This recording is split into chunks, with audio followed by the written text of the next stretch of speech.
Welcome friends. Today we are going to learn history lesson number 4 for UPSC main or other PCS exams.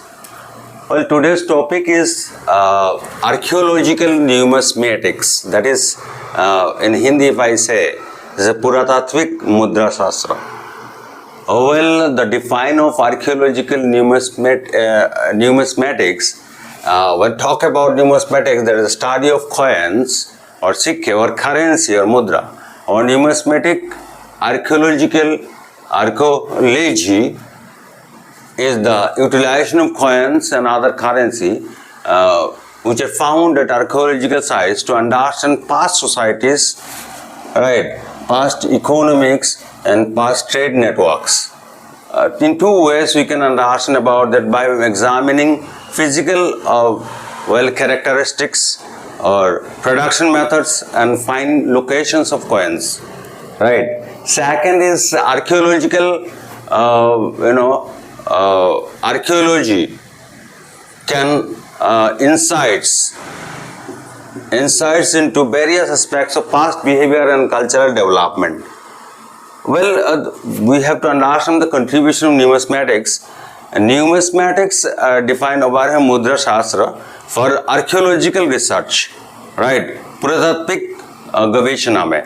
Well, for the purpose of understanding this contribution of numismatics of the earlier days, that dating archaeological deposits that defines coins with their mint dates and associated historical events can help for date layers.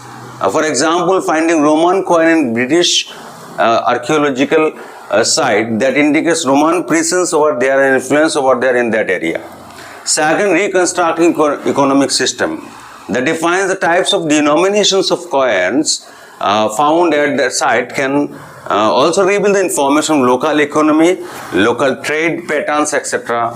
And the third point, understanding political and social structures where coins carry symbols, right, inscriptions and portraits. For example, depiction of a king on a coin that indicates the authority of that king. Well, number 4, tracing trade routes and cultural exchanges through which the coins from distant areas suggest trade and culture between two regions. Well, friends, numismatics, as I said, that's a Mudra Shastra in Hindi, and archaeology, that means Puratattva, right? Let us learn this lesson in Hindi. At least we can understand the meaning of the words in Hindi as well. Archaeological numismatics का अर्थ होता है पुरातात्विक मुद्रा शास्त्र. इसको define किया जाता है स्टडी ऑफ कोइंस, सिक्के का स्टडी करना और करेंसी का, मुद्रा का स्टडी करना, और न्यूमिस्मेटिक और जो मुद्रा शास्त्र का स्टडी करना is the archaeology. Through archaeology is the utilization of coins, that is nothing but the coins utilization and other currency found at archaeological sites, different archaeological sites में to understand, समझने के लिए पास्ट सोसाइटी, अतीत भूतकाल का जो society समाज था, अर्थनीति था, इकोनॉमिक्स एंड ट्रेड नेटवर्क्स, उसमें जो व्यवसाय करते थे नेटवर्क्स था. Secondly, bye examining physical characteristic, जो देखा गया कैरेक्टरिस्टिक्स का परीक्षा निरीक्षा करके प्रोडक्शन मेथड्स, उसका प्रोडक्शन मेथड क्या था, फाइंड लोकेशंस ऑफ कॉइन्स, उसमें ढूंढा गया लोकेशन, कॉइन्स का लोकेशंस कहाँ पे था. Archaeology can insight also, archaeology numismatics that also insights, ज्ञान देता है इंटू वेरियस एस्पेक्ट, अलग अलग दिक में, past behaviour and cultural development, भूतकाल का जो व्यवहार था इंसानों में और सभ्यता का उन्नति डेवलपमेंट वो दर्शाता था. Contribution of numismatics for archaeological research, इसमें जो अवदान है न्यूमिस्मेटिक्स का, जिसको मुद्रा शास्त्र बोलता है, और आर्कियोलॉजिकल रिसर्च के जरिए डेटिंग आर्कियोलॉजिकल डिपोजिट्स, इसमें पुरातात्विक जमा जो डेटिंग दिन था उसको बताता है. कॉइन्स विद देयर मिंट, उसमें जो मिंट डेट्स है उसमें दिखा गया जो कॉइन्स में जो तारीख डेट्स वगैरह था और एसोसिएट हिस्ट्रिकल इवेंट्स, उसमें जो किया गया जो हिस्ट्रिकल तौर तरीका, इतिहास का तौर तरीका, उसमें हेल्प करता है डेट लेयर्स, उसका डेट का जो लेयर्स था, मतलब किस तरह योजना में ये किया गया था। और उसमें एग्जाम्पल दिया गया फाइंडिंग रोमान कॉइन, रोम का कॉइन फाइंड ढूंढा गया था ब्रिटिश आर्कियोलॉजिकल साइट पे, दैट इंडिकेट्स, वो दिखाता है, दर्शाता है रोमन प्रेजेंस, रोम का उपस्थिति और इन्फ्लुएंस, उसका जो कब्जा था उस एरिया में, राइट। वही बोल सकते हैं इन्फ्लुएंस।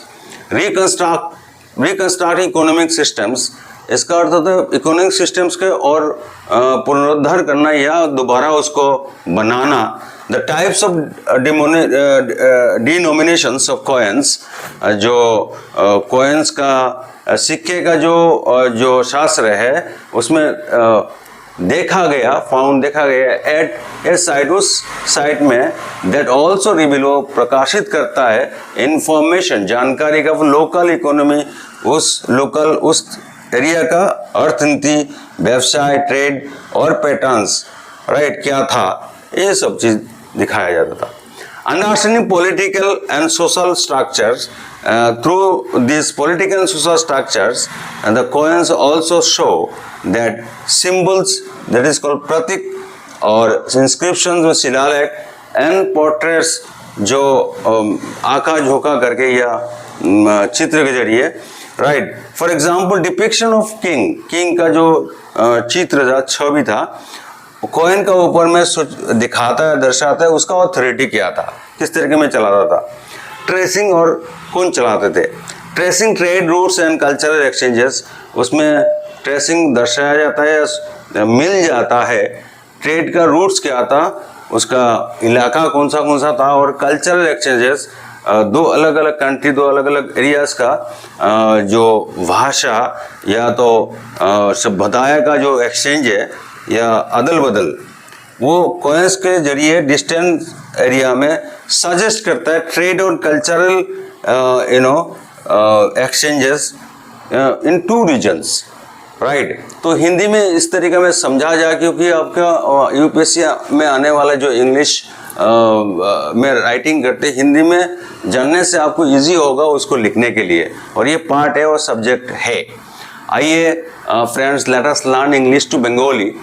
आर्कियोलॉजिकल न्यूमिस्मेटिक्स का अर्थ होता है, पुरातात्विक मुद्रा शास्त्र, যার কথা আমি যদি ডিফাইন করি বা এটাকে যদি আমি এটা কি যদি আমি বলতে চাই, study of coins and currency,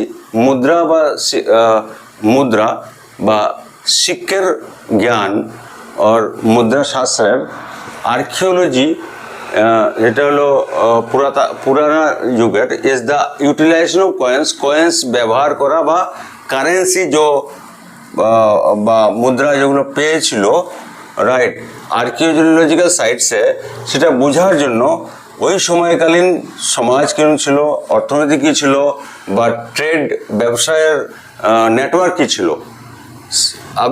এখন আমি দুটো ভাগে ভাগ করেছি এটা বোঝার জন্য। প্রথম, বাই এক্সামিনিং ফিজিক্যাল ক্যারেক্টারিস্টিক, তবে মানে ওই জায়গার বৈশিষ্ট্যগুলো দেখে পরীক্ষা নিরীক্ষা করে, প্রোডাকশন মেথড, সেটা বানানোর নিয়ম নীতি, বা ফাইন লোকেশনস অফ কয়েনের লোকেশনটাকেও জেনে যাওয়ার মাধ্যমে। Archaeology can insights, that is archaeological numismatic, সেটা জ্ঞান দেয় ডিফারেন্ট অ্যাসপেক্টস আর ভেরিয়াস অ্যাসপেক্টস, অনেক আলাদা আলাদা দিকগুলিতে, অতীতের ব্যবহার এবং কালচারাল ডেভেলপমেন্ট, ঠিক আছে। Contribution of numismatics for archaeological research, প্রথম আমি 4টা ভাগে ভাগ করেছি, আরেকটা ভাগ এখানে 5 নম্বর আছে।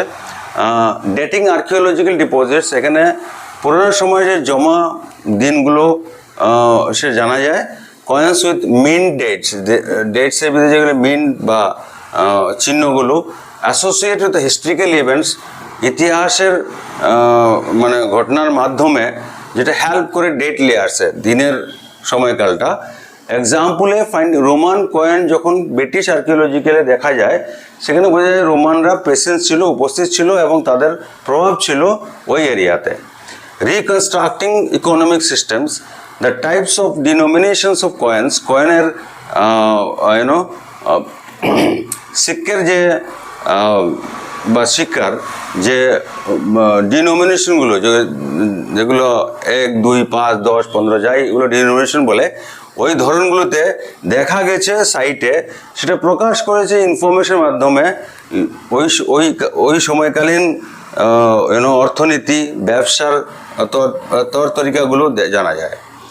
Understanding political and social structures, coins দেখায় আপনার সিম্বলগুলো, প্রতীকগুলো, ইনস্ক্রিপশন শিলালেখের মাধ্যমে বা পোর্ট্রেটস চিত্রের মাধ্যমে। এক্সাম্পল যদি দেই তাহলে ডিপিকশন অফ এ কিং, রাজার চিত্র কয়েনের উপরে, সেটা ইন্ডিকেট করে সেই রাজার অথরিটি বা সাম্রাজ্যের ব্যাপারে। Tracing trade roots and cultural exchanges, trade রুটের মাধ্যমে, কালচার এক্সচেঞ্জের মাধ্যমে চিহ্নিত করে। কয়েন্স ফ্রম ডিস্টেন্স সাজেস্ট, আলাদা আলাদা জায়গার দূরের যে কয়েনগুলো পাওয়া গেছে সেটা সাজেস্ট করে, বিষয় দেয়, জানকারি দেয়। ব্যবসা এবং কালচারাল করা, কালচারের মধ্যে যোগাযোগ রাখা দুইটা রিজনের ভেতরে। এইভাবে করে স্টাডি অফ মেটালজি এবং ম্যানুফ্যাকচারিং টেকনিক্সটাও এটার পার্ট, জায়গা ছিল না বলে আমি বলিনি। Thank you very much friends.